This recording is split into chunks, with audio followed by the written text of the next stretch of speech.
Hi, everyone. Today is Saturday, November 8th, 2025. Welcome. I'm Jeffrey Morgan, and this is a talk I host twice a week to discuss my experiences on the path of soul transcendence. This offering is brought to you by the Movement of Spiritual Inner Awareness with the encouragement and support of my friend John Morton, who holds the mystical traveler consciousness, which is the spiritual consciousness that does the work that we're doing here today. If you're new to the call, the format is simple. We're going to start by calling ourselves forward into the light, which is calling our awareness forward into the light of God that's already present. And then we're going to chant three Anai hues. Hu is an ancient name for God, and Anai invokes a quality of empathy and compassion. Then I'm going to play a video clip from my teacher, John Roger. And then I'm going to do a reading from Rumi. And then we can talk about whatever you would like. So with that, Ron Holnick, would you call us forward into the light?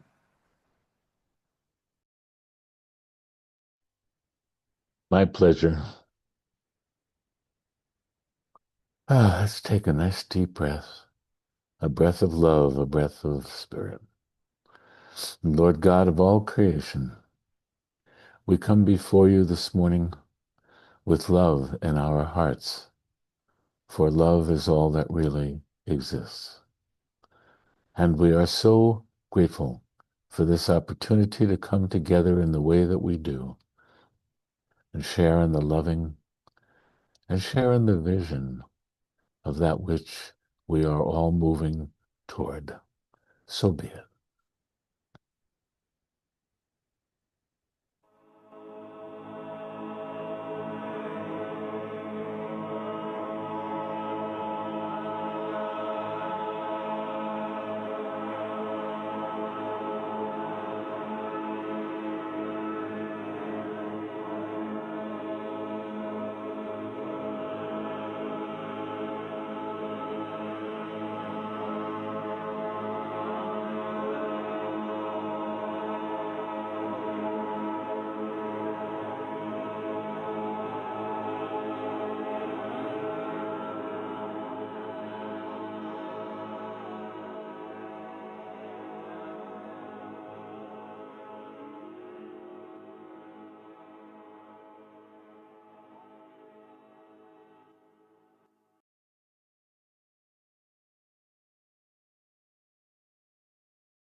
There have been many questions asked of me in the last year since we've traveled to South America. And some people seem to know the answer intuitively. Who is the mystical traveler and what do you do? And since about 1963, I have spent hours literally explaining to people what it is and what it is not. And I explain what it is not more often than I can explain what it is. So if I explain it to you in terms of it's not really your angers or frustrations or your worries or your negativity, but it's everything else, then you have an idea of what it is. But that's such an elusive quality to grab a hold of. The theorem that we'd have to develop here would be to tell you just very simply that the traveler is God in each one of us. If we go back to any type of sacred scripture and we search that and it starts talking about how man was created as a physical form, then we find out that he was first created as a spiritual form.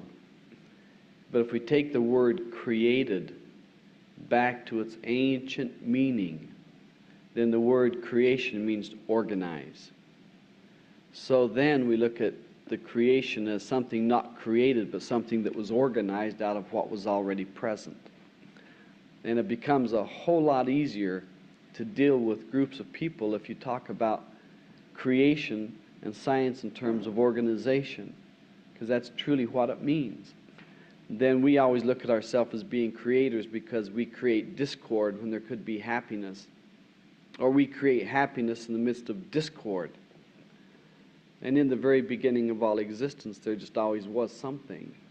So it isn't the idea that we were created out of a nothingness, even though that we see in the world we call the somethingness, because it's something, we can see it. The trueness of who we are is the nothingness or no thingness.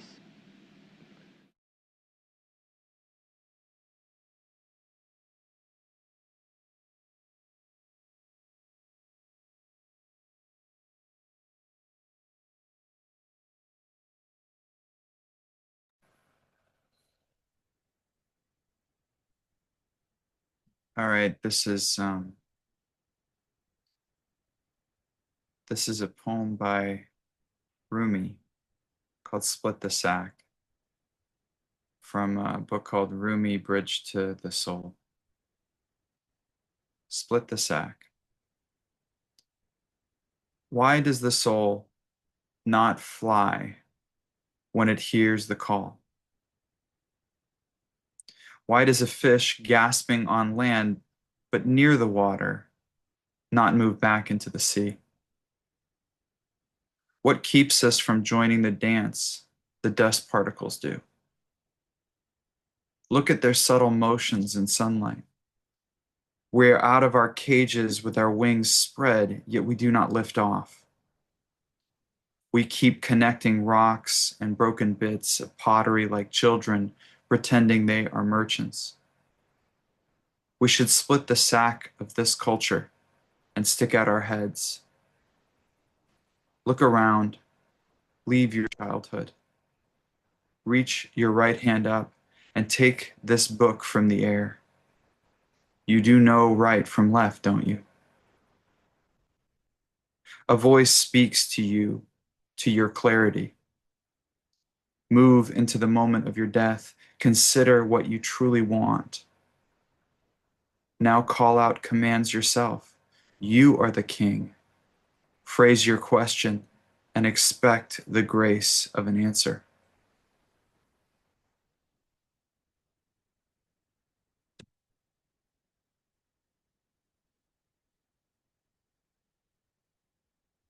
All right.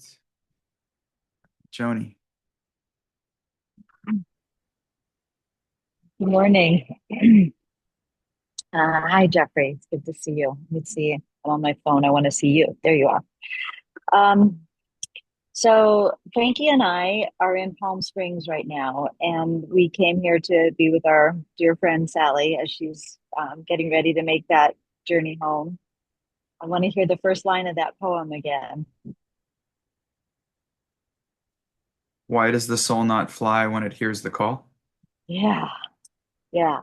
So I have two questions I'd like to ask you. If you would just speak to this topic. Um, So I wanted to be here as a friend, and I just adore Sally and wanted to smother her with loving. But I also wanted to be here to do Circle of Light in person. And of course, Sally right now is in a state where she's not verbal, not opening her eyes, doesn't seem receptive. And yet you can tell she's receptive. You can tell she's hearing. You can see the way she moves her body and her face when she hears a voice that she loves, when she's kissed, when there's a, you can. And as I'm sitting there holding and chanting my tone and imagining all the things I'm imagining and wondering if I'm doing this right, there's also the conversation going on in the room, and everyone's asking, where is she? What's she doing? Is she here? Is she there? Does she hear us? Does she not? Is she partway here? Is she partway there? And of course, I'm sitting there with my ideas, but I don't know if that they're any more accurate than anything. We just, we wonder. There's a beautiful song by Iris Dement, "Let the Mystery Be." So let the mystery be. But right now, I'm asking if you'd share a little about the mystery. And the second part of the question is, what is your sense of Circle of Light and how that supports the soul or the consciousness in this letting go? So I'd just love for you to speak to this process that we're all going to go through.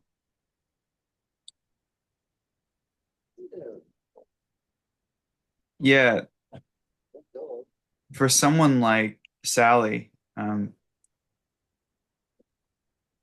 there's a when we are initiated with the mystical traveler and when we surrender fully to that initiation process, there's a part of us that is already dead in the world. And to a large extent, for certain folks who work closely with the mystical traveler, what I've witnessed is the process is very fast. John Roger talks about the angel of death, Yama, who is kind of like sorting, in a sense, sorting the souls upon the death of the corporeal body. And one direction is, okay, you go back into the process of re-embodiment and the karmic process of that plan. But those who are under the care of the mystical traveler go a different direction. It doesn't necessarily mean that they immediately transcend into absolute spirit. Maybe they have some karmas to do or things to let go of or things to complete.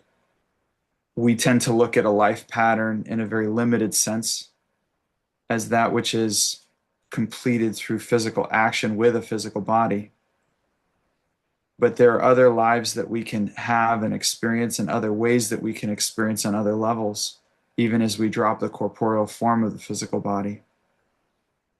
So at times when the traveler is working with someone, after they've dropped the physical body, they may complete some things before fully moving into and dissolving into the ocean of love and mercy, into the soul realm. For certain people who spend a life in deep devotion to the mystical traveler and in spiritual exercises, it's a very special thing to be in their presence when they're transitioning because they really have a foot in both places. And they really demonstrate the reality that there is no both places, there's no separation. And so you say, well, is she here? Or is she there? And maybe the answer is just yes. And it's not, and you kind of like, what does it mean to be here? Well, is her basic self still in the body? Was there still a pulse? Then yes, the basic self is still in the body. But the soul, it's a little bit tricky because we do soul travel every night when we go to sleep in many cases. Well, some people do, some people just work their subconscious or they work the chakras of their body. Depends on who you're working with, I suppose. But when you're working with the traveler, oftentimes you are soul traveling anyway. And as we deepen further in our connection to this thing called the sound current, the reference point of where the soul is, or this concept of space starts to drift away. And it may be that your consciousness can exist in many, many different places at the same time. And for certain people, that may even mean having bodies on other planes of existence and having simultaneous experiences while being physically incarnated here. The soul is a vehicle by which God experiences itself, and therefore it can be very opportunistic in the way that it does that. But in the case of Sally, there's a simultaneity. Can we be walking in the high heavens, experiencing fully the glory of God, while we are stewarding a body into its final release? And we can clear a lot of karma in those final moments of life. It's like when some of the, I guess you could say, tragedy or the loss of opportunity of something like an assisted suicide, as painful as it may be, if somebody's going to live the last few weeks in incredible pain, that may be a clearing that propels them directly into the heart of God. So 2 weeks of suffering could take the place of lifetimes. So we can't really judge the suffering or judge the things that are happening in the last moments or in the last hours or in the last days or in the entire hospice process. I kind of got a kick out of how Sally's approached all of this because of the amount of like close calls and like everybody was so sure that this is the time, this is the time. And then she would come back in. I remember one time she invited me to meet her. I had been staying in LA, but living in Ojai, and I think it was during high school or just after high school, maybe my first summer back in college. And we met at a diner, and she told me about how she was almost murdered by a serial killer. And she said the way she got away was most women have shame about their body. So when the serial killer told her to strip down, she just did it and then ran out the garage and didn't give a shit. So she just ran down the street and that's how she got away or something because she didn't care. I think she must have been in like hair or something like where there was like she didn't have any stigma about showing her body. But you kind of go like, wow, what a tough chick. Like what a what a what a character. Or she would tell me about her great love affair with a certain famous folk star. Heard that one a lot. It was a good story. I like that one. Um, I think that Circle of Light serves a lot of purposes in this process. A lot of it is giving people a sense of usefulness at a time when we feel very useless. Um, when somebody's going, it's interesting. So many of life's experiences can be done as a group process or in communion or collectivity. And death seems to be the one thing we really must do alone. And of all the processes that we have in our body and in our life, it seems like the process that has its own agenda and its own intelligence. The only thing that I would say that's similar is birth. Like I remember when my son was born, it was just very apparent to me that it was orchestrated by him and very precise. Whatever plans we may have had for how it was going to happen, it was going to happen this way. And death is much the same way. No matter what plans we may have or ways of thinking that it should go, it's going to go the way it goes. So, Circle of Light, to a large extent, brings a kind of peace to the community and to the people who love that person because they don't feel impotent at a time when they truly demonstrates the degree to which we are out of control in this world. So it's healing and it's comforting to the basic selves involved. It is also placing ourselves available for the action of spirit. Now, the tricky part is sometimes the action of spirit is healing and the person will come back to life. I remember Patty once told me a story about one of the first Circle of Life situations where the person called her who was on Circle of Light and said, the person who's supposed to be dying just got up and fixed themselves some eggs in the kitchen. So kind of the warning label is when a bunch of ministers of God's love, light, and sound place themselves in availability to the action of spirit might be healing to the person and might give them days, maybe even weeks more of life in the body because it juices up the body with life force. So we don't do it for that purpose necessarily. But I think the beauty of Circle of Light is we place ourselves in a very high level and consciousness of service and let God do its will through us. And that action can do so many things that are supportive. It can reduce, like I said, the person clearing a bunch of the karma through suffering in the physical body for the last 2 weeks of their life.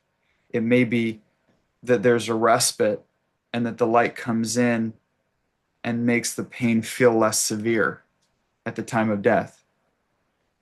It may be that the family members who are dealing with a degree of attachment or upset or judgment of the situation, that the light comes in through those holding circle of light and works with them so that they can have a more open and neutral perspective of the death. And then the person can leave without those hooks, because those can get in the way sometimes of the transcendence process. They can have the soul hang around longer than it needs to, rather than just going directly into the ocean of love and mercy. So they can it can be an assistance in releasing of incompletes so that the process of transcendence can be very, very smooth.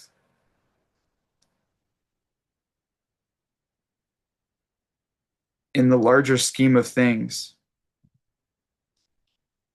I don't experience separation in my consciousness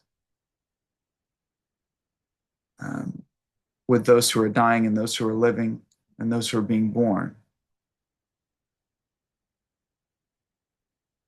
I think that on an emotional and basic self level, like at the level of the ego, which I have no qualms with, we all have it and we all get to work with it, and it's how do we love it? How do we harmonize?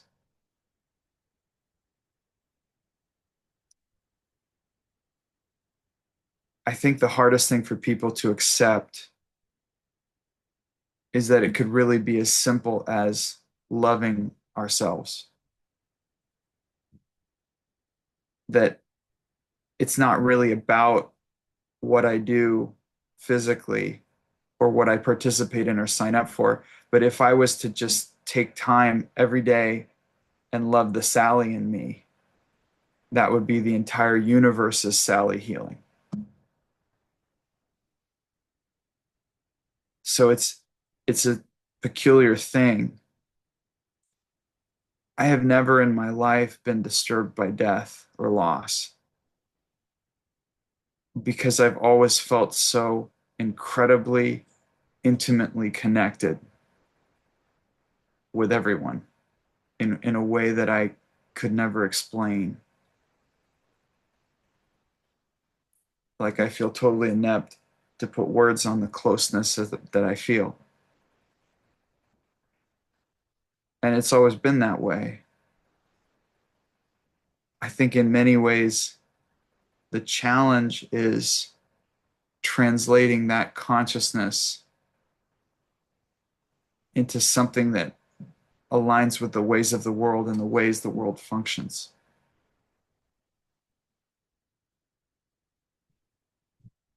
I don't think, see, it's like you had a call inside of you to be there physically.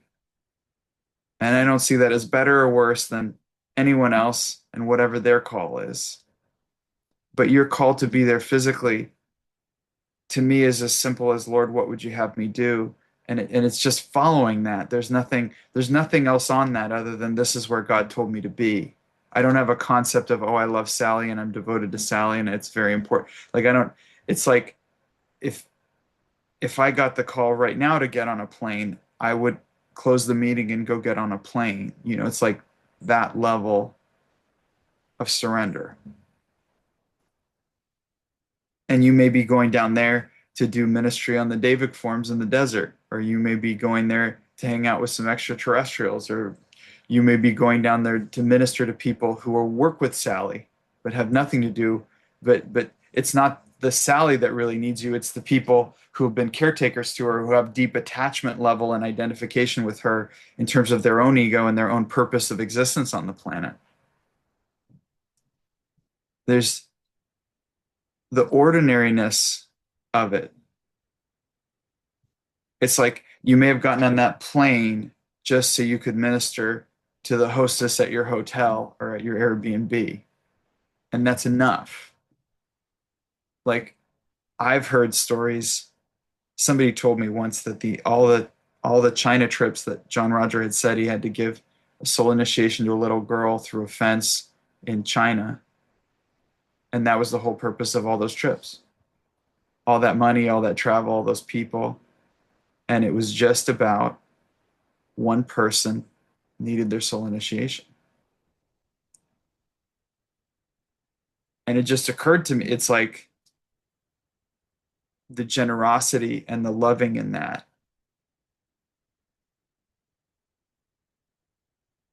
I just have this awareness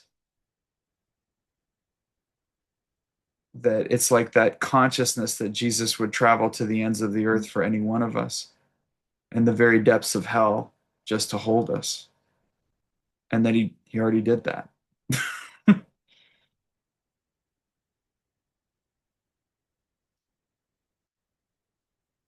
Circle of light is that consciousness of unconditional service made manifest at a time that is, by its very nature, sacred. But I relate to it just the same as I relate to any other ministry. It's like we go where we're called to go, we do what we're called to do.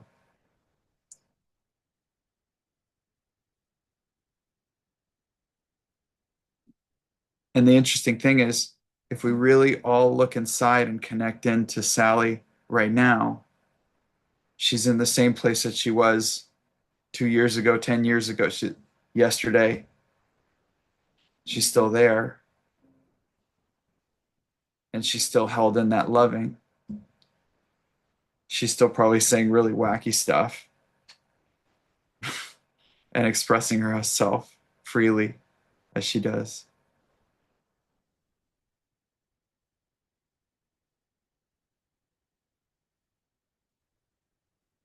And we get to carry forward the courageous person that she is into our life, where we share and demonstrate the teachings of the mystical traveler consciousness unapologetically, and especially when it makes people uncomfortable. And sometimes that's the greatest gift we can give a person, is to make them feel a little uncomfortable. May we all be that courageous to go on national television and talk about John Roger. May we always remember. And the thing is, it's like the ordinariness. I mean, we think about ordinariness as normativity and like keep your head down. But Sally was doing ordinariness in her most bombastic and loud way. Yeah. Yeah. She was ironically one of the most ordinary people I've ever met. Because that was her karma to do. She was simply following what she was called to do.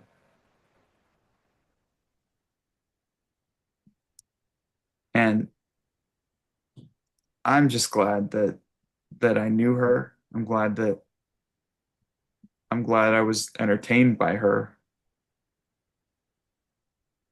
And I'm grateful for her kindness. She was always very kind to me. Always very sweet.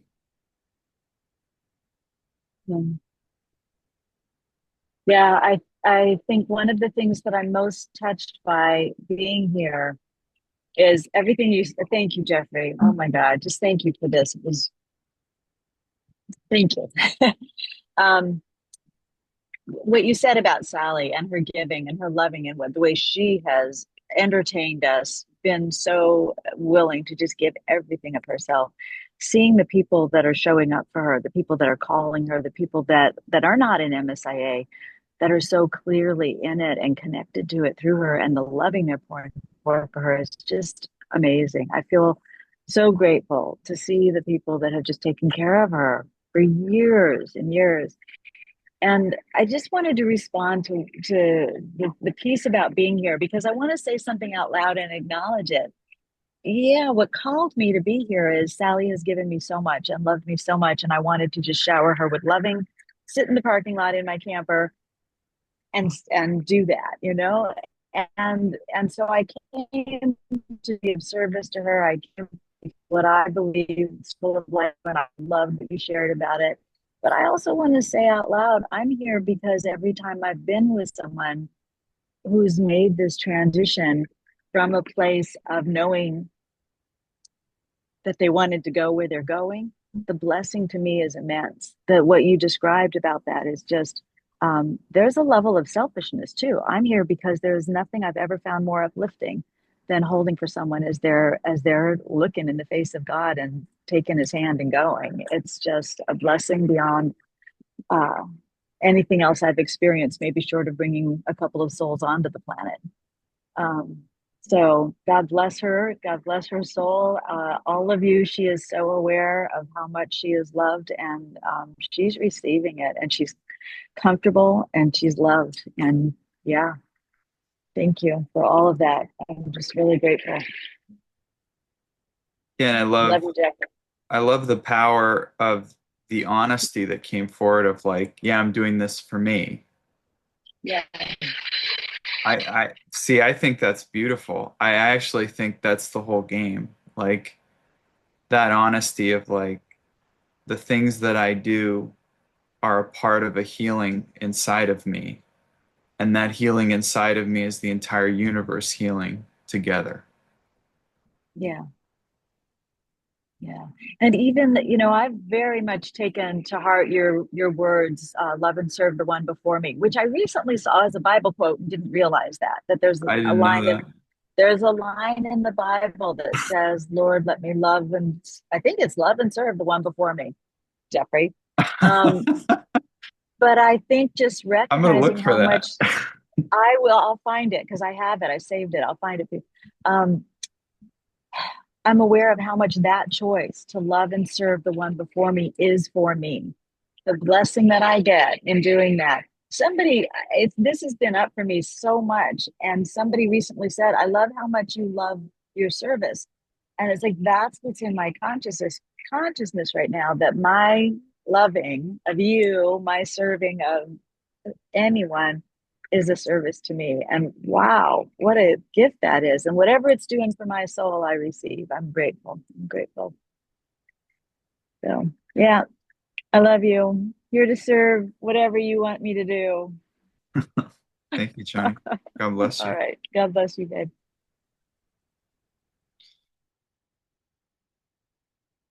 All right.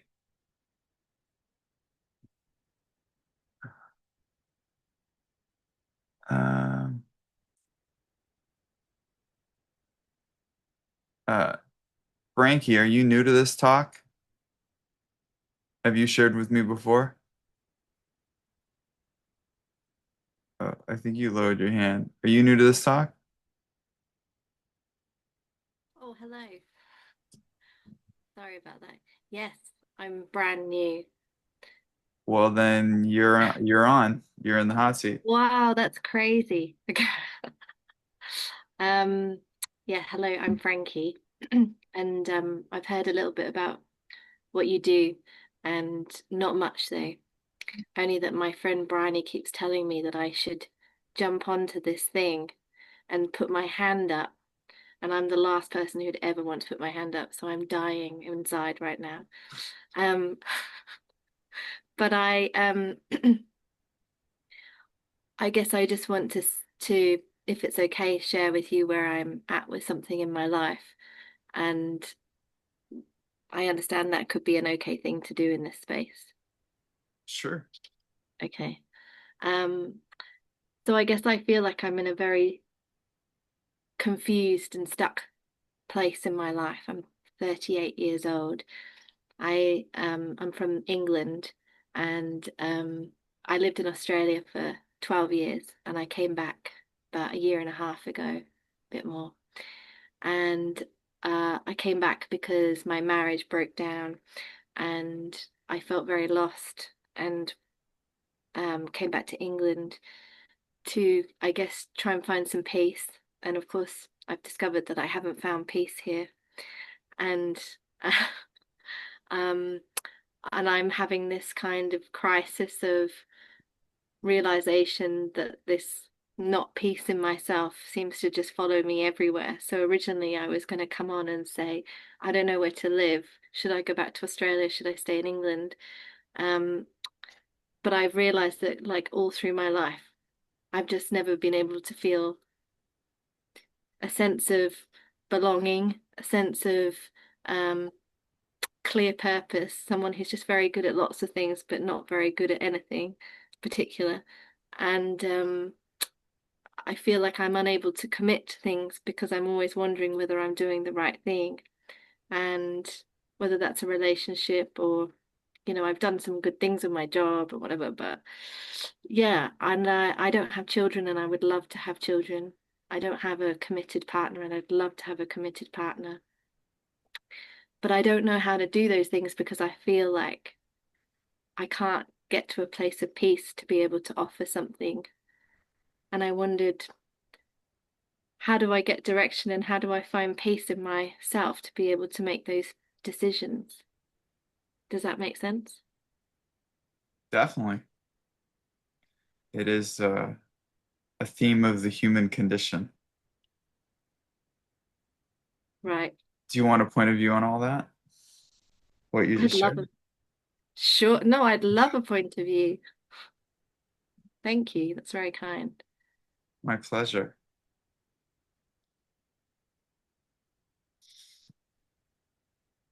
I think the tragedy of the human condition could be described in one sentence: looking for love in all the strange places. For those of us who come in with a degree of awakening already, that we have a sense that there's something infinite or something beyond what we're seeing in the world, it's very difficult because the world loves its own, and we're going to receive signals that tell us that we can get the meaning that we're looking for out there, like in the right relationship or in the right job or in the right situation. The peace that you're looking for, it's like when you said, "Where should I live?" The answer that came forward inside of me was, "Well, live in your heart." There's a wonderful there's a wonderful poem by Kabir that said something like, when once you know your true self, you'll never have to leave your home. And if you do, you'll find that everywhere is your home. And I think that to a large extent, we accumulate patterning and strategy, ways that we have decided or that have been inculcated into us, that somehow we can get fulfillment if the outer circumstance matches a certain perspective or matches a certain image that we hold in our heads. We think that there's a right answer, right? We think that there's a right way to do things, and that when we do things the right way, we get the result that we want. And when we don't do things the right way, we don't get the result that we want. And then unfortunately, I don't actually have an experience that matches that. And I'm not sure that the world actually works that way. What I find is that we tend to get the experiences we need to learn and grow and gain greater insight into the divinity that we are. Now, I don't know what your spiritual proclivity is, because you didn't share that part, but I'm completely open, but I'm not on an apparent journey. yeah. Well, I think a lot of people on this call who are on an apparent journey definitely started out with the heartache and the feeling that they never quite belonged anywhere and never quite fit any. Because the thing is, certain people come in with this knowledge that they're in this world, but they're not of it, that this world is not their home. So it's interesting that you talked about home twice, sort of in terms of like you went to Australia looking for home, you went to a marriage looking for home, you found that home wasn't there, and so you came back to the UK looking for home and found that it wasn't there. And candidly, I've never found home anywhere but in spiritual exercises and deep meditation.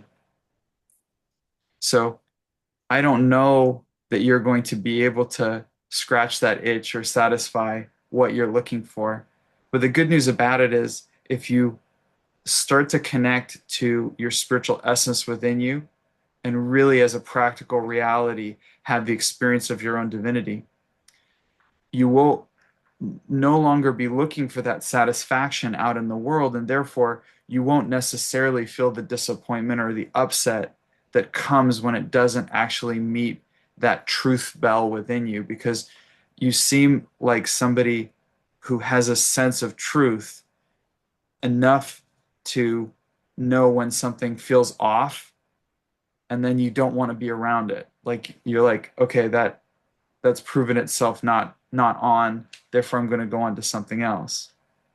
But what I would say or what I would suggest is if you commit to going inward for that truth, and that the truth is that which is within you, that is infinite, that is transcendent of all of the conditions of your life, the deeper you plunge into that ocean within you, the less it will matter whether the conditions of your life match an image in your mind.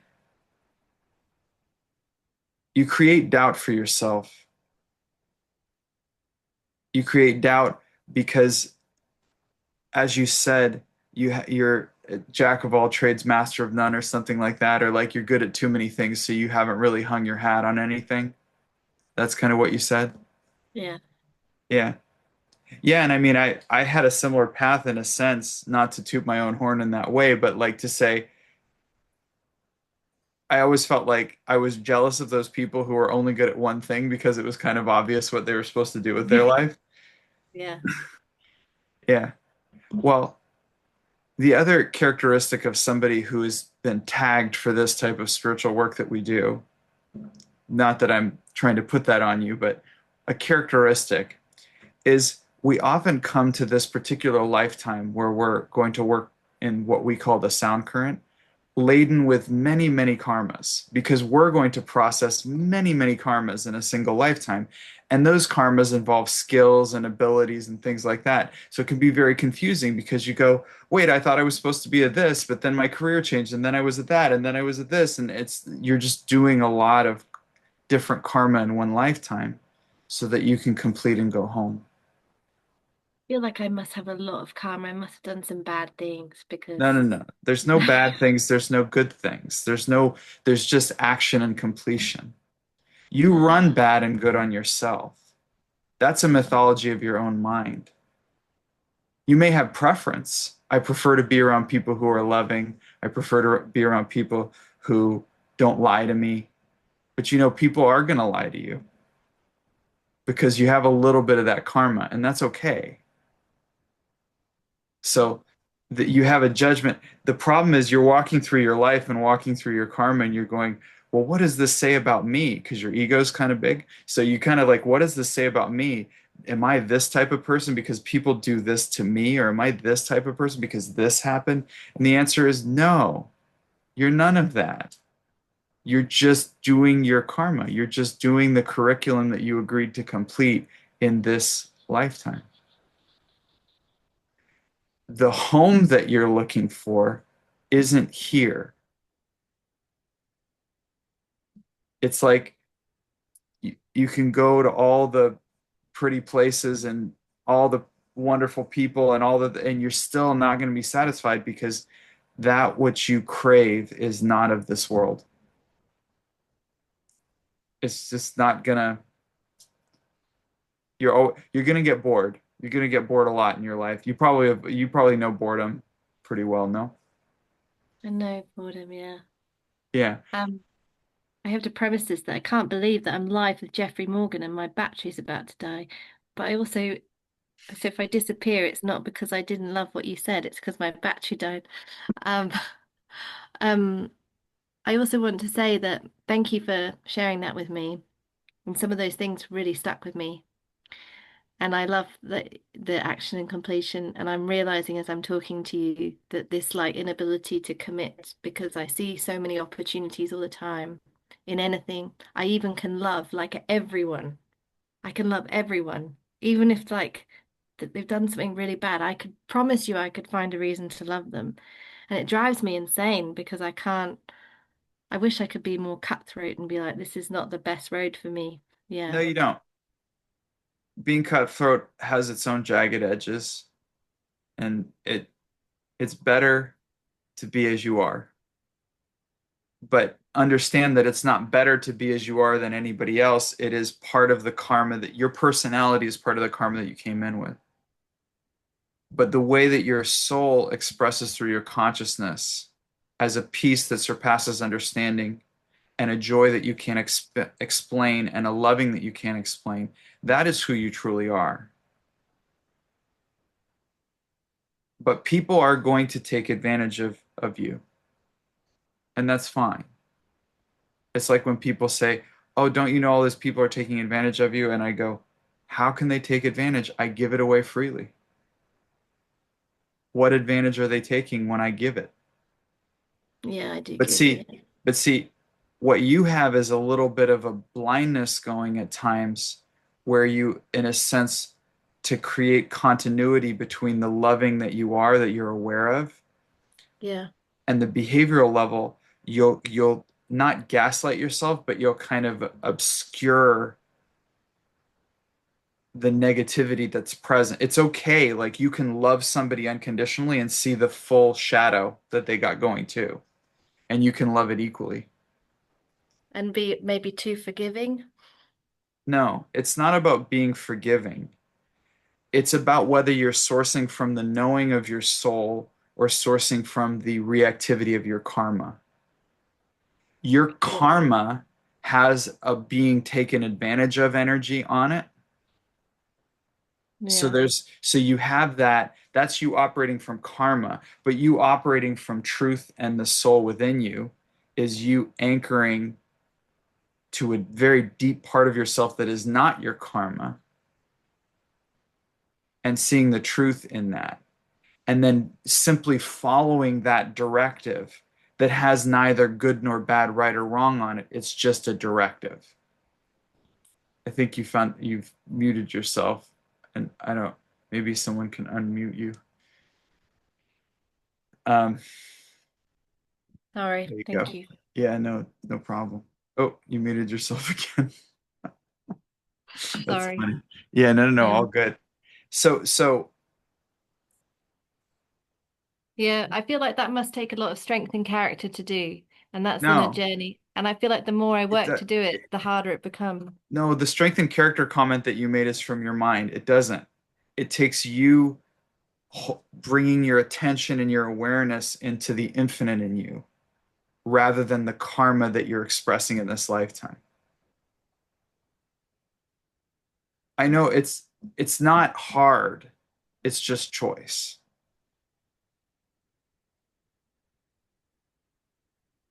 Where did I get all that karma from? Past lives, incomplete actions. You threw a ball up in the air in the past life and then it landed on you in this life and you said, "Oh my God, why do balls always land on me?" Because you don't remember. It doesn't look, none of that matters. That's what I'm trying to tell you. We teach grace, and grace is you being aware of the divine in you, walking joyfully through your karma. And you can have all that karma of like being a pushover and being taken advantage of and all the other kind of stuff. You can do all that stuff and still you're walking joyfully through your karma because you're observing that going, "Isn't that adorable? The person lied to me and then I forgave them and then they lied to me again and I forget." It was so sweet. I love when I do that. Do you see? You've got Wow. judgments. You do judgment from your mind. Oh yeah. You're living from your mind and trying to create an illusion that you have control over your life. And the truth is, you're following the karmas that have been set up for you to complete, including moving back to UK. You've got something mocked up in your brain like, oh, I failed this, or oh, I didn't do this right, or oh, I could have done better, or why did I let myself get treated that way, or why, na. And the Yeah. answer is always the same. You did it because you needed to do it to learn a lesson, to have an experience, to complete an action. But it's not good or bad, right or wrong. That's what I'm trying to tell you. You can let yourself off the hook there, and you can instead shift your focus into the divinity in you and simply say, what is my soul guiding me to do right now? Some would say, Lord, what would you have me do? Well, the Lord is taking some big shots at me because Why? I had everything. I had abundance. I had a loyal husband. It was difficult at times. I could have had a family, and now I'm 38. I'm on my own. I'm doing everything from scratch. Well, but that's just a bullshit story that you're running on yourself. Yeah. That's just a story you have going. Another way to look at it is you completed that action and now you're on to the next one.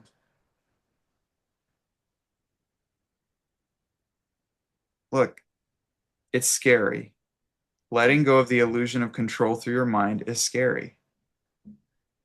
It is extremely scary to live in a world that you don't think that you control. But the benefit of it is to live in a world where God's got this dialed in.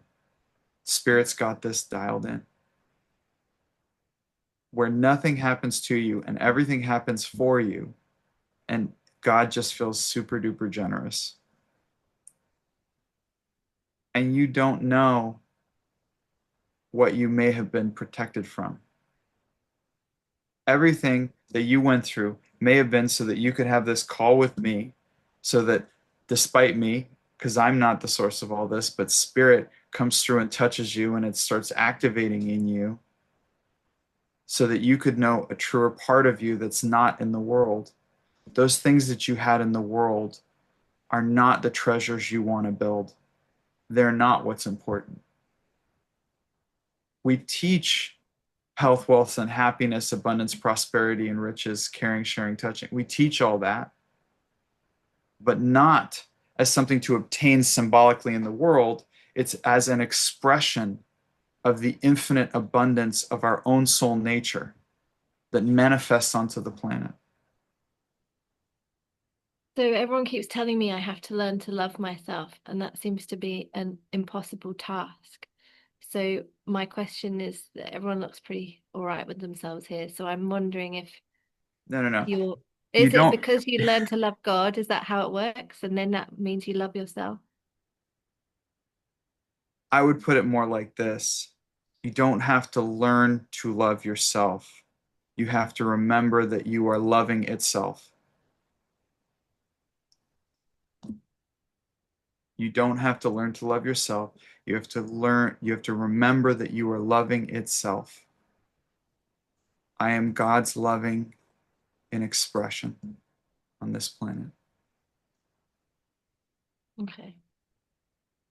It is, see, most people have a self-help paradigm that thinks they have to fix something or improve themselves or something. I actually have the opposite approach where I'm working to dismantle the misconceptions, misidentifications, and blocks that I placed to the river of loving consciousness that I am. So I wouldn't put effort into learning to love yourself. I would put effort into bringing your awareness and attention into the loving that you are. You may not find it easy to love your karma, which includes the ego that you experience right now. You may not like the ego that you've created or that's been created through the karmic pattern in your life.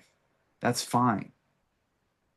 If you can attune to the part of you that is itself loving in manifestation, that loving will permeate all that you see, including the ego that you express. And then you become the healer to your own consciousness. Everyone you have ever loved has been yourself You just don't know it. All relationships are inside of you. I find it so easy to love other people. You're just loving parts of yourself. Don't you recognize that? How could you possibly know them if you weren't just referencing a part of yourself? You wouldn't even know what was going on. Loving other people is loving yourself. It's just people misidentify. There is only one loving, and that's God's loving. And there is only one beingness, and that is God's beingness. And there is no separation. There's no distance between us. There's no space in spirit. We're all one consciousness of loving, learning to know itself.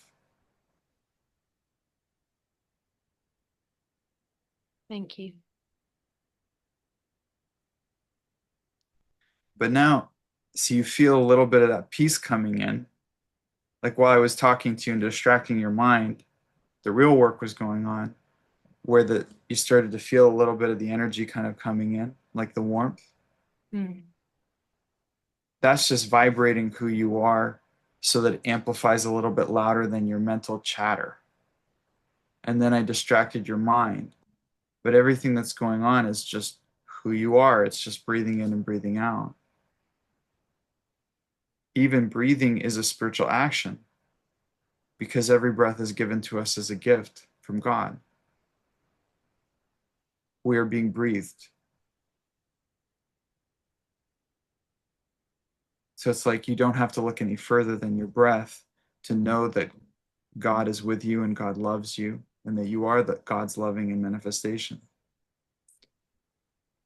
You have a history of almost like an Advaita Vedanta energy, so that you would find repulsion in the love of the self or the love of the ego. Like, oh, you have to go love yourself. Mm. But in truth, that's a step for most people. You don't necessarily have to take that step. You can instead just be God's loving in manifestation. And then it's all taken care of because there's no way not to love all of it. Because as you anchor your reference point to the loving of God that you are, you start to see God's loving everywhere. It's like permeates it's like rose colored glasses, like it just permeates the view. You could be looking at, like, have you ever heard the story of Ibn Attar tells the story of Jesus and his disciples wandering in an alleyway when they see a dead dog and all these people crowded around it as it's rotting and disgusting and smells terrible.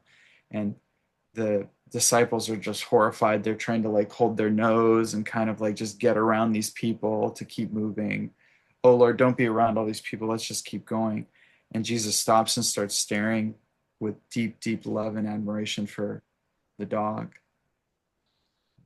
and just overwhelmed with this gaze. His disciples come to him and say, Lord, what are you doing? We should keep going. He says, don't those teeth look like the most radiant pearls of the sea or the brightest stars of the sky? Isn't that the most beautiful thing you've ever seen? Mm. You see?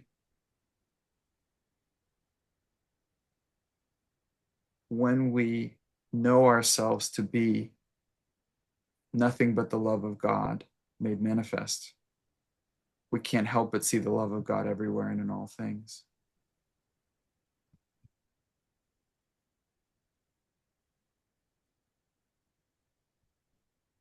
Even Well, when people mistreat you. they're not mistreating you. That's what I'm trying to tell you. You are not the mistreatment or any of that stuff. It's your karma, it's your data, it's your stuff. It's just Okay. the experience. You are a soul shepherding karma from beginning to end. You are not your karma. You are not your thoughts. That is just a pattern that seeks its own completion. It is energy seeking its own completion. It is not you. If you want to know you, we do this thing called spiritual exercises where we touch into the sound current of God. You can do it anytime you want. You can start now. Just right here, we just chant Hugh, like Hugh inside of our head and our consciousness. You chant Hugh like that. And then you imagine there's a golden thread into the center of your head. If you want to know who you are, that's where you go. If you want to know where your incompletes lie, just look at your life. It's like karma means action and completion. So if you want to know your actions and your completion, you just need, I wonder why that happened. If you want to know your actions and completion, if you want to know your karma, you just look at your life and the patterns of your life. Do you understand? I do. I think I do. Well, you'll understand through experience, and you got to check out everything I just said. We don't do belief here. We do check it out. So check it out. Bring your attention to the third eye center. Visualize that golden thread, chant hue, and that's you knowing yourself. Your karma is just what you're here to complete. It's like the messy room you get to make up before you go home, you know? You get to make the bed and leave a mint on the pillow and then leave. But that's fine because thank God you're doing your karma. Thank God that you're doing it. You're taking care of that for the all of existence. You're handling that.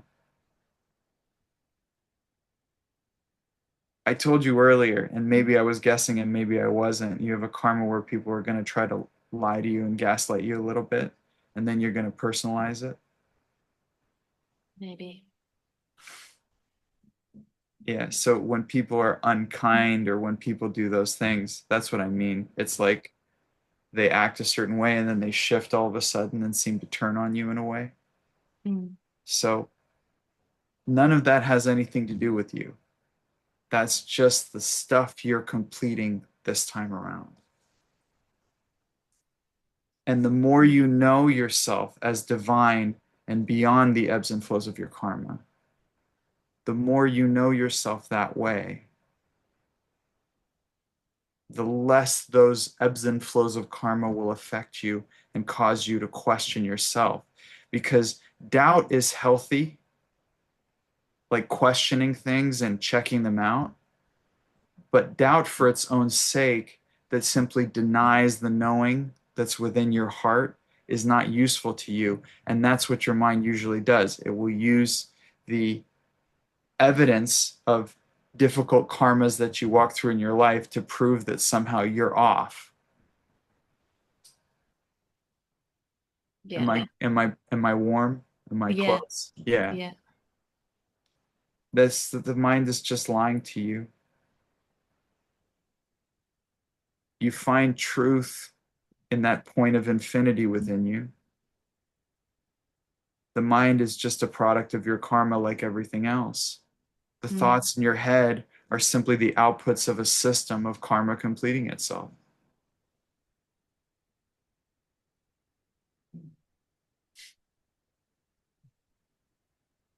Thank you.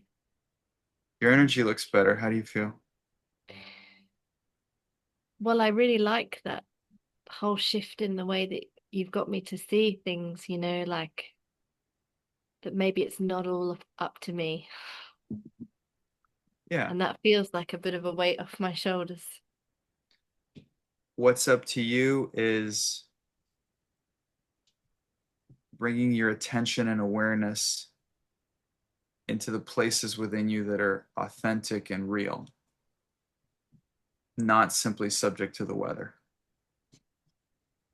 Yeah. That's ultimately, for me, the greatest expression of free choice that we have is the choice to focus on the divinity that we are. Everything else is just me being ping ponged around by my karma. Yeah. Wow. Yeah, I do feel like I'm being ping-ponged. You and billions of other people.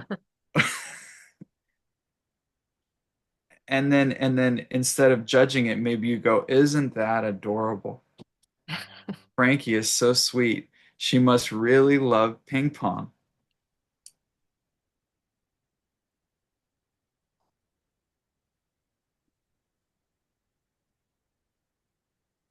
You don't get extra credit for using things against yourself. I hope you know that. Not being hard on yourself. Yeah, well, using the evidence of your life against yourself. You don't, The world's a bloody hard place to not do that, though, it's only especially as a, hard. yeah. It's only hard if you place your metric in the world instead of in your soul, in your heart. It's only hard if your metric is the world. If you That's so come hard though, in, because everyone else operates in that. My family, my friends, bar maybe one or but you two. know you're not built like everyone else. That's why you're on this call having a conversation with another space alien like you. Mm. If you try to follow everybody else's user manual, you're just going to eat more shit. That's how this works. You've got to follow the truth that's within you and stop taking the bad advice of the world. Yeah.